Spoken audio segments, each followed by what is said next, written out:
नमस्कार दोस्तों, मैं राकेश मेहरा जीके क्लासेस की तरफ से आप सभी का करंट जीके की इस सीरीज में हार्दिक स्वागत करता हूं।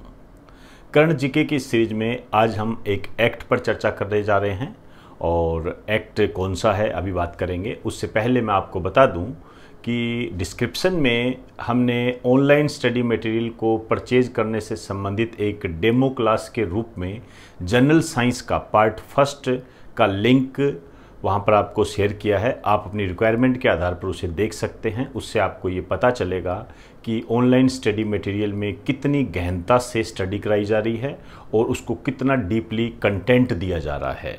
इसके अलावा जो एस्ट्रोनॉमी की जो सीरीज़ है उसको भी आप देख सकते हो। वहाँ भी हमने काफ़ी एक्सप्लेन तरीके से इसको बताने का प्रयास किया है और इसी रूप को ही आधार बनाकर ही अन्य जो कॉन्स्टिट्यूशन है, ज्योग्राफी है या जो बोटनी, जूलॉजी एक्सेट्रा जो भी आपके सिलेबस के तहत आता है उसका मटेरियल तैयार किया गया है। तो आप इसे अपनी रिक्वायरमेंट के आधार पर देख सकते हैं। एक डेमो के रूप में वो लिंक वहाँ पर शेयर कर दिया गया है। इसके अलावा अब जो हम एक्ट पर बात करने जा रहे हैं ये वर्तमान में चर्चा में है और दवा व जादुई इलाज कानून 1954 है। ये आप इसको कह सकते हो कि drugs and magic remedies act 1954, इस पर हम चर्चा करेंगे। इस पर किस तरीके से क्वेश्चन बन सकते हैं उसको हम जानने का प्रयास करेंगे और आपसे यहाँ पर मैं आग्रह करूँगा कि यदि आपको ये एक्ट में कही गई बातें और इसके द्वारा जो मैं आपको जो भी मैं एग्ज़ाम से संबंधित जो तथ्य बता रहा हूँ ये आपको समझ में आता है, आपको अच्छा लगता है, तो इस वीडियो को शेयर करना है, सब्सक्राइब करना है और लाइक करना है। ये आप ध्यान रखें हमेशा। शेयर, सब्सक्राइब एंड लाइक इसको आप कीजिए यदि आपको इसमें कही गई बातें आपके एग्ज़ाम की दृष्टि से महत्वपूर्ण लगती है और आपके लिए फ़ायदेमंद है, आपको अच्छा लगता है तो। क्लियर? देखिए, ये जो एक्ट है क्यों लाया गया, इस संबंध में यदि हम कहें तो एक पतंजलि आयुर्वेद, आपने नाम सुना होगा, काफ़ी चर्चा में है। और ये जो पतंजलि आयुर्वेद है बाबा रामदेव की एक कंपनी है जो कि शुद्ध, गुणवत्ता युक्त व हर्बल प्रोडक्ट का निर्माण करती है। इसके तहत इसने कोरोना से संबंधित बीमारी जो अभी चल रही है और इसके इलाज के लिए एक दवा लॉन्च की है, लेकिन सेंट्रल गवर्नमेंट ने इसके प्रचार प्रसार पर रोक लगा दी है। और ये जो प्रचार प्रसार पर जो रोक लगाई है ये एक एक्ट के तहत लगाई है, drug and magic remedies act 1954। तो देखते हैं इसमें क्या महत्वपूर्ण तथ्य है। सबसे पहले यदि हमें इसके बैकग्राउंड को देखना है तो हमें पतंजलि आयुर्वेद को जानना पड़ेगा। तो सबसे पहले हेडिंग डाल लीजिए पतंजलि आयुर्वेद। यहां से आपके क्वेश्चन बन सकता है क्योंकि ये चर्चा में है। पहली बात तो ये कंपनी है, ये क्या करती है आपको मैंने पहले ही बता दिया कि ये शुद्ध, गुणवत्ता युक्त और हर्बल प्रोडक्ट का निर्माण करती है। करेंगे बात उसकी। फिलहाल यदि हम इसकी स्थापना की बात करें, इसकी स्थापना हुई थी 2006 में और इसके जो फाउंडर हैं ये है बाबा रामदेव।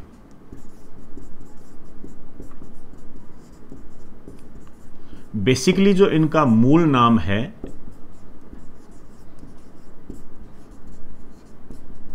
ये है रामकृष्ण। मूल नाम इनका रामकृष्ण है और ये हरियाणा से संबंधित है। आप कह सकते हो इनका हरियाणा में जन्म हुआ था।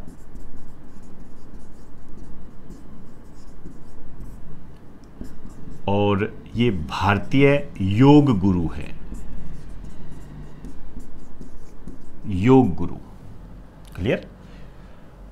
अब देखिए, जो पतंजलि आयुर्वेद है इसका जो हेड ऑफिस है ये हरिद्वार है। ये आपके लिए क्वेश्चन है यहां पर, उत्तराखंड, हरिद्वार इसका हेड ऑफिस है। ये क्वेश्चन बन सकता है क्योंकि ये चर्चा में आ गई है। इस कारण से आपसे ये बात कही जा सकती है कि पतंजलि आयुर्वेद का हेड ऑफिस कहां पर है या कब स्थापित हुआ था। कारण क्यों पूछा जाएगा, क्योंकि ये चर्चा में आ चुकी है, इस कारण से। अब देखिए, इसके जो चीफ एग्जीक्यूटिव ऑफिसर है या एमडी कह दीजिए, ये है आचार्य बालकृष्ण।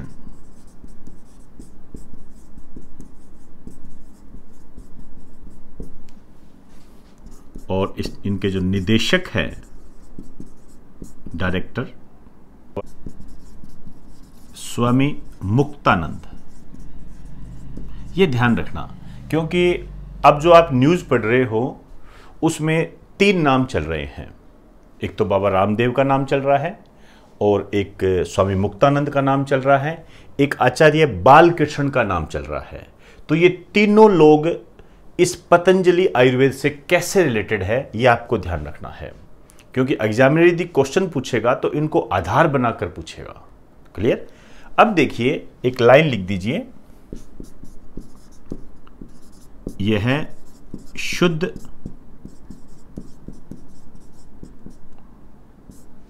गुणवत्ता युक्त व हर्बल उत्पादों का निर्माण करती है।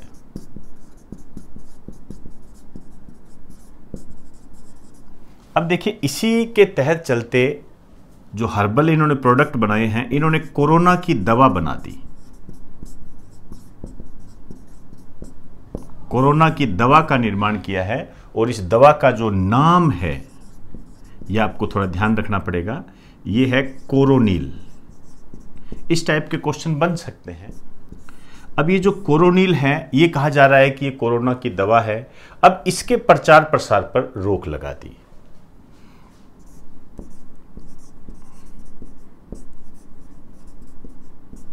इसके जो प्रचार प्रसार पर रोक लगाई है, और ये जो रोक लगाई है, ये एक एक्ट के तहत लगाई है।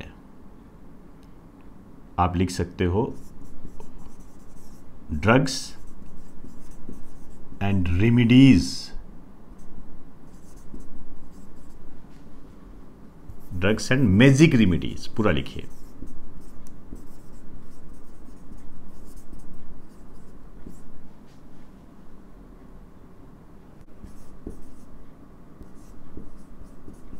ऑब्जेक्शनेबल,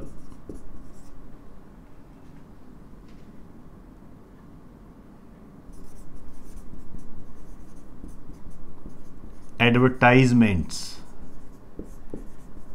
एक्ट 1954 के तहत ये रोक लगाई है। तो यहां तक आपको बात समझ में आ गई होगी कि ये एक्ट, इस एक्ट के तहत ये रोक लगाई गई है, और प्रचार प्रसार पर जो ये रोक लगाई है, ये जो रोक लगाई गई है, ये आयुष मंत्रालय के द्वारा लगाई गई है। आयुष मंत्रालय केंद्र सरकार से संबंधित है ये, तो केंद्र सरकार का जो मिनिस्ट्री है उससे रिलेटेड है ये, आयुष मंत्रालय के द्वारा लगाई गई है। हम बात करेंगे आयुष मंत्रालय की, लेकिन उससे पहले हम ये बात करना चाहेंगे कि इस एक्ट में क्या क्या बातें कही गई है और आपके क्वेश्चन कैसे बन सकते हैं। एक तो देखिए, ध्यान से समझना मेरी बात को, ये एक्ट कब बना था, इस टाइप के क्वेश्चन बन जाते हैं, तो ये 1954। दूसरा, ये क्या करता है, एक लाइन लिखिए, इसके तहत उन दवाओं के विज्ञापनों को नियंत्रित किया जाता है जो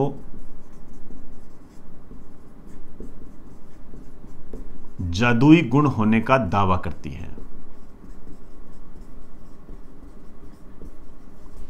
मतलब वो जो दवाएं जो कि जादुई गुण कहते हैं ना, इसमें चमत्कारिक गुण है, ये आपके शरीर में ये बदलाव कर देगा, आपके शरीर के अंग को ये प्रभावित कर देगा, ये पर्टिकुलरली अंग को ऐसे प्रभावित करेगा एक चमत्कारिक रूप से।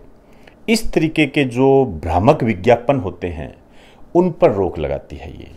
तो आपसे यहां पर जो क्वेश्चन बनेगा वो इस तरीके से बनेगा, आपसे कहेगा कि दवाओं के विज्ञापनों पर रोक या विज्ञापनों पर नियंत्रण से संबंधित कानून कब बना था, इस तरीके से बनेगा। तो ये जो कानून बना था ये 1954 में बना था। क्लियर। और थोड़ा सा ये ध्यान रखना, एक बात और बता दूं आपको, ये जो लागू हुआ था ये 1 अप्रैल 1955 को हुआ था। ये मतलब जो मुख्य धारा में जो आया था ये 1 अप्रैल 1955 को आया था। ये बात थोड़ी आप ध्यान रखें। और ये जो लागू है ये पूरे भारत में लागू है, ध्यान रखना, पूरे भारत में लागू है। देखिए आर्टिकल 370 जब जम्मू कश्मीर में था, जिसे कि हटा दिया गया है आप जानते हो, उससे पहले जम्मू कश्मीर में ये एक्ट नहीं लगता था। लेकिन अब 2019 में जब आर्टिकल 370 को समाप्त कर दिया गया तो जम्मू कश्मीर भी अब इस एक्ट के दायरे में आ गया है। ये ध्यान रखें, क्योंकि होता क्या है, बच्चे पुरानी बात पढ़ते हैं, उसमें लिखा होता है कि ये जम्मू कश्मीर में लागू नहीं है, लेकिन आज की डेट में ये जम्मू कश्मीर में लागू है। आप चाहो तो एक बात लिख सकते हो, वर्ष 2019 से यह J&K में भी लागू है। यह ध्यान रखना, यहां गड़बड़ी मत कर देना। आपसे पूछा जा सकता है यहां पर कि ये जो ड्रग एंड मैजिक रेमेडीज जो एक्ट है ये किस राज्य में लागू नहीं है, तो वहां जम्मू कश्मीर दे सकता है, तो जम्मू कश्मीर में लागू है। अब ध्यान रखना ये, और ये बात कभी मत भूल जाना, 1954 का तो एक्ट है, यहां तो बना था, लेकिन इसको जो लागू किया गया था 1 अप्रैल 1955 को लागू किया गया था। बाई चांस होता क्या है, कई बार ये पूछ लेता है कि एक्ट लागू कब हुआ था, तो 55 में लागू हुआ था। अब देखिए ये क्या करता है, एक लाइन लिखिए यहां पर, मुख्य बातें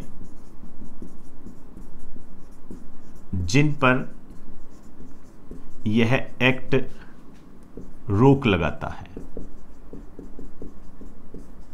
या उनसे संबंधित है। एक तो ड्रग, दवाओं के संबंध में है, दवाओं के संबंध में इसी दायरे को आधार में रखकर ही तो कोरोनिल दवा के प्रचार प्रसार पर रोक लगाइए। क्लियर, ये इसी के दायरे में आता है। अब कैसे क्या है उसको ज्यादा जानने की आवश्यकता नहीं है। दूसरा जो है, जो बेसिक बात कही गई है, महिलाओं में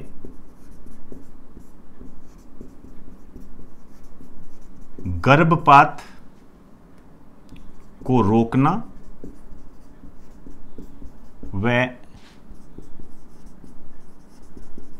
गर्भधारण को रोकने से संबंधित। ध्यान रखना, दोनों में ही रोकना शब्द है। कहते हैं ना, इस दवा से गर्भ का धारण नहीं होगा और ये गर्भपात को रोका जा सकता है, तो इससे संबंधित जो ये जो एक्ट है इन बातों पर ये रोक लगाता है। और आप कह सकते हो, तीसरा लिख दीजिए, मासिक धर्म से संबंधित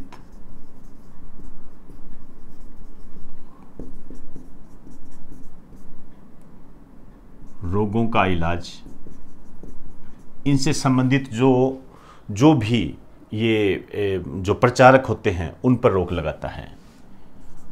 यौन शक्ति बढ़ाना,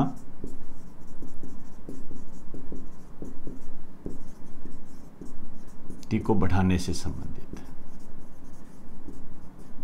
तो ये कुछ मुख्य बातें हैं जिनसे यह एक्ट रिलेटेड है। एक तो ड्रग से संबंधित रिलेटेड है, इस संबंध में अभी जो हाल फिलहाल चर्चा में है वो यही है कि कोरोनिल के प्रचार प्रसार पर रोक लगा दी। इसके अलावा यह महिलाओं के संबंध में ज़्यादा ध्यान देता है, जैसे महिलाओं के गर्भपात को रोकना और महिलाओं में गर्भधारण को रोकना, इसके अलावा यौन शक्ति को बढ़ाना, और इसके अलावा आप ये कह सकते हो कि मासिक धर्म से संबंधित जो महिलाओं में रोग होते हैं उनके इलाज से संबंधित होता है ये। अब हम आयुष मंत्रालय की बात करेंगे। ये जो आयुष मंत्रालय है ये जो स्थापित हुआ था ये 9 नवंबर 2014 को स्थापित हुआ था। पहले क्या होता था, एक आयुष विभाग हुआ करता था, उसी को ही विस्तारित किया गया था। तो एक इसके नीचे लिख दीजिए, आयुष विभाग को विस्तारित करके।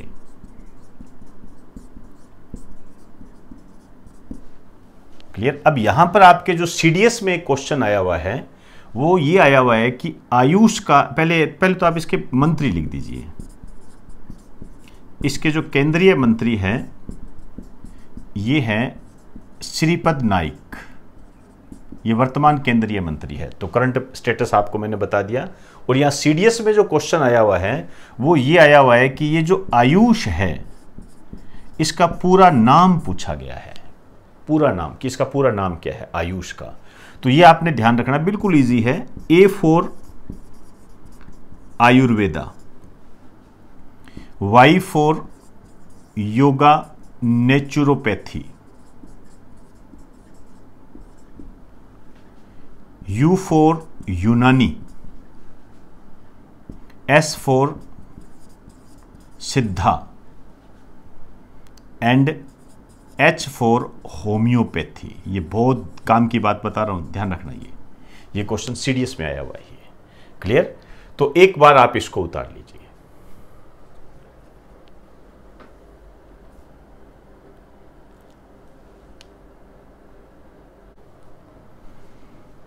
तो दोस्तों, आज हमने कोविड-19 के संबंध में जो पतंजलि आयुर्वेद के द्वारा दवाई मार्केट में लाई गई है उसके प्रचार प्रसार पर जो रोक लगाई गई उसके एक्ट पर हमने चर्चा की। और इस एक्ट से हमें ये पता लगता है कि दवाइयों के प्रचार प्रसार पर नियंत्रण एक कानून के तहत लगाया जा सकता है। लेकिन यहाँ एक बात और बताना चाहूँगा मैं आपको कि दवाइयों की बिक्री पर जो कार्रवाई है, दवाइयों की बिक्री पर कार्रवाई करने का अधिकार राज्य सरकार के पास होता है। ये बहुत महत्वपूर्ण बात बता रहा हूं। आप ऐसे कीजिए, एक छोटा सा नोट डालकर लिख दीजिए,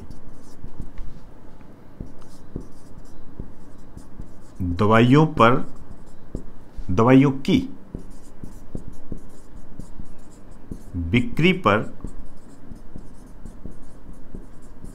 कार्यवाही का अधिकार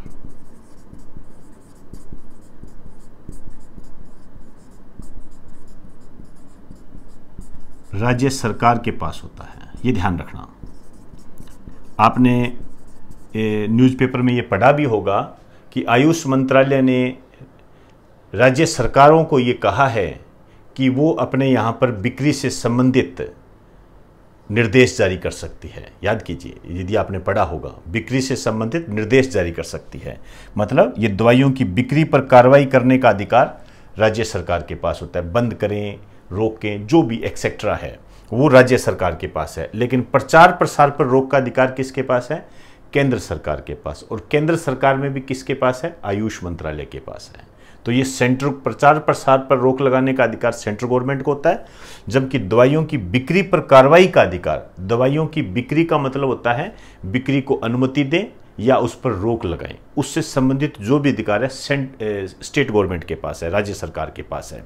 यहां एक बात और ध्यान रखना, आज के टाइम की बात करूं, एट ए टाइम की बात करूं, तो हमारे भारत में महामारी कानून लगा हुआ है।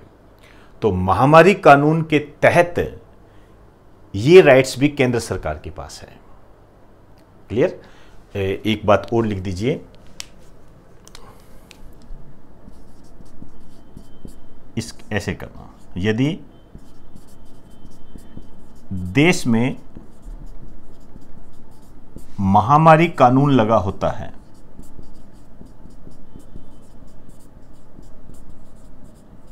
तो यह अधिकार केंद्र सरकार के पास भी होता है। मतलब सेंट्रल गवर्नमेंट भी इस पर डिसीजन ले सकती है।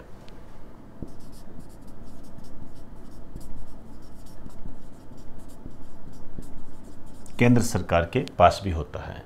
तो ये हमने कुछ बातें और की है, आप इसको साथ साथ उतार लेना। अब मैं इसमें जो जिस तरीके से जो क्वेश्चन बने हुए हैं उन पर चर्चा के बाद में आपसे ये अपील करूंगा कि यदि आपको ये वीडियो अच्छा लगा हो तो इसको शेयर करें और सब्सक्राइब करें और लाइक ज़रूर करें। और इसके अलावा अपने दोस्तों को जो जीके में भटकाव की स्थिति को महसूस करते हैं उनको आप सही राह दिखाएं। और ऑनलाइन स्टडी मटेरियल के तहत डेमो क्लास के रूप में आपको मैंने एक डिस्क्रिप्शन में लिंक डाल रहा हूं, उस लिंक को आप देख सकते हो अपनी आवश्यकता के अनुसार पर। और इसके अलावा एस्ट्रोनॉमी का भी एक लिंक डाल रहा हूँ, और एस्ट्रोनॉमी से संबंधित जो भी लिंक है वो पूरी प्लेलिस्ट से संबंधित है। तो पूरी की पूरी उसके अंदर जो 20 वीडियोज़ है वो आपके सामने आ जाएंगे, आप अपनी रिक्वायरमेंट के आधार पर उसे देख सकते हो। तो दोस्तों, इन्हीं सूचनाओं के बाद और इन्हीं शब्दों के साथ अब आप मुझे इजाज़त दीजिए। आप सभी को मेरा नमस्कार।